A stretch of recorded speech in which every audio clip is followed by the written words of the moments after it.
shirka wadatashiga horumarinta maalgashiga qaranka oo ay garwadeenka ka tahay wasaaradda qorsheynta maalgashiga iyo horumarinta dhaqaalaha dalka gaar ahaan xafiiska dhiirigelinta maalgashiga qaranka oo ay ka qayb galeen qaar ka mid ah ganacsatada Soomaaliyeed ayaa maanta looga hadlay doorka ganacsatada iyo sidii dalka loogu soo jiidi lahaa maalgashato caalami ah. ganacsatada maanta ka soo qayb gashay wadatashiga lagu horumarinayo dhaqaalaha dalka waxa ay tilmaameen in kaalintooda uga aadan ay qaadi doonaan arrimaha maalgashiga. markaad fiiriso dhinaca caafimaadka waa muhiim aan ka yareysan intaas, markaad fiiriso energy-ga, markaad fiiriso deegaanka sugidiisa oo xaqiiqdii markaad run u fiirisid deegaanka hadda in fara badan waxaad malaysaa xataa wasaarad gooni u taagan inaysan ahayn, laakiin muhiimadeeda ay imaanaydo sidaan kulligan wada rajaynayno ilaa khayr ha ka dhigo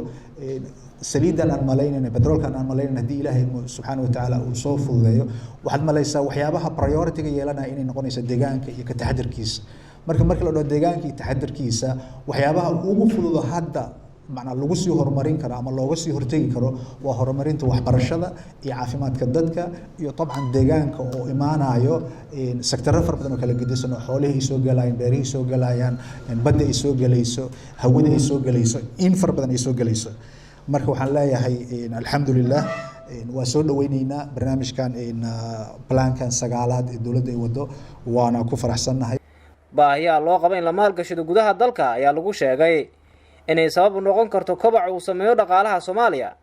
sababta oo baahidaas si aysan mar labaad u soo noqon 4 sano 5 sano kadib qorshahan hadda la wado markuu soo ilaado insha Allah waxaan rajaynaynaa dhaqaalaha gudaha ganacsiga gudaha oo kobac oo sii horumaray isoo aan u helnay dhaqaale ama maalgashi shisheeye oo aan ahayn mid caawimaad iyo mid dawlad yani iscaawinayo. waxaan ka hadlayaa baahida loo qabo in istaraatiijiyada la sameeyo qaabkaynu u sameynay ama qaabka loo wajahayo istaraatiijiyada maalgashiga qaranka, xiriirka u dhexeeya si kooban aan uga hadlayaa qorshaha qaranka iyo istaraatiijiyadan iyo dabcan fulintiisa markii uu naga soo dhamaado ama wadatashadan ka dhamaano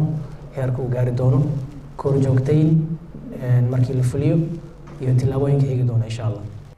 istaraatiijiyada maalgashiga dalka oo ku xiran qorshaha horumarinta qaranka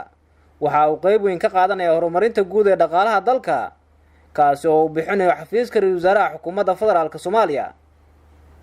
Mukhtaar Timacad, warbaahinta qaranka, Muqdisho.